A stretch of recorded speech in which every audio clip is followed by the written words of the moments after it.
Do you want to be happy? Do you want to know how? Happiness is a choice, and you have to make it now. Each and every day, you must choose happiness. Life is about perspective. You can either choose to view it negatively or choose to view it positively. But whatever you decide will absolutely determine the kind of life that you live. If you choose to see the negative side of things, there will be evidence of it everywhere. It'll seem like the world's conspiring against you, that you have the worst luck. You'll feel it deep inside, and you'll expect the worst in every situation. You can choose to see the positive in every situation as well. And the more you choose to be happy and thankful and grateful for the things you have, the more you'll attract things in your life to be grateful for. You'll see kindness in strangers. You'll hear magic in children's laughter. You'll be blessed for the everyday small things that make life enjoyable. It all comes down to a choice. Now, I've suffered from a great deal of depression in my past. I've had a lot of health issues as well. And if you've ever fallen into a deep depression, you'll know that it just becomes this big whirlwind of negative thoughts that keep pushing you deeper and deeper and deeper down. And you come to the point where you just don't know how you're going to get out of it.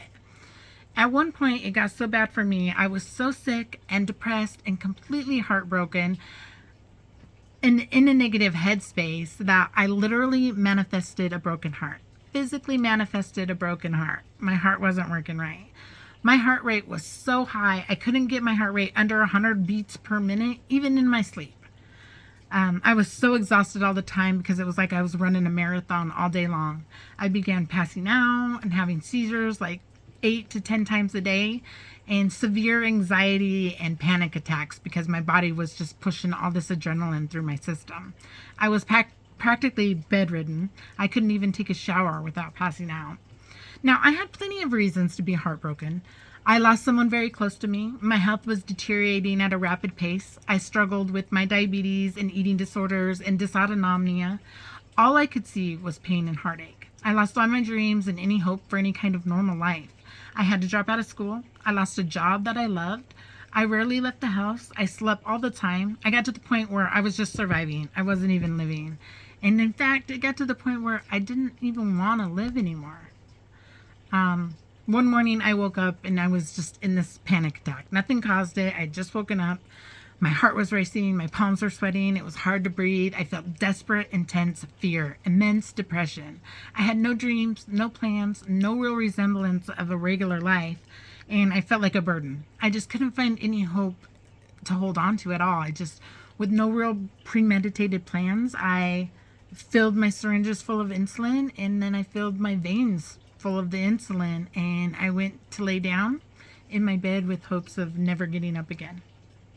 Obviously, my suicide attempt didn't stick because here I am today, thankfully. Now, everyone wants to live a happy life.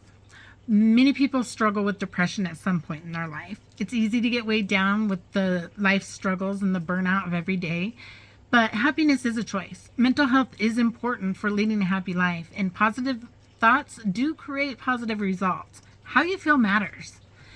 Now, when you're struggling with depression, it doesn't really help to tell someone just to think positive or to snap out of it, because you can't really see how thinking positive is going to help at all. And you can't even manage to even conceive a positive thought, let alone how you're going to be happy. You can't go from being severely depressed to happy. It's just too extreme of a jump. Is it possible? Yes, absolutely you can, but it's just not very likely. So you got to start where you are. You got to take small steps. You just got to focus on feeling better than you do right now and find something positive to focus on. Anything. You got to start creating higher frequency thoughts so that you can start attracting higher frequency situations. Now, I was vibrating on such a low frequency and was attracting more and more low frequency vibrations into my situations and into my life. But it became clear to me that I needed to do something to change my life. And so I started researching. I came across a lot of different techniques, including therapy and group support, cognitive behavioral therapy, tapping, redirection, medication. But the most useful and helpful in my situation was the law of attraction.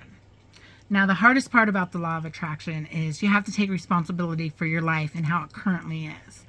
I certainly wouldn't have consciously manifested these terrible circumstances into my life, but the truth is, I did. I was emitting such a low vibrational frequency, attracting more and more vibrational experiences into my life. Now, that's a hard pill to swallow, knowing that I created this situation and that nobody else is responsible for it but me. I can't blame it on my crappy childhood. I can't blame it on an abusive relationship or even my predisposed genes. But there's also freedom in accepting this truth. If I created this, I can create something new. The power is mine. And that is where the magic happens. Some of you might be saying, well, back up. What's the law of attraction? According to Wikipedia, the belief is based on the idea that people and their thoughts are made from pure energy, and that like energy can attract like energy, thereby allowing people to improve their health, wealth, or personal relationships. Everything is made of energy, our bodies, our minds, and even our thoughts. Energy attracts like energy, and according to the law of attraction.com, whatever you give your energy and attention to, what will come back to you. If you focus on negative thoughts and bad outcomes, then this is what you will attract into your life. If you focus on positive outcomes, then this is what you will attract into your life. Now, the law of attraction is not discriminatory.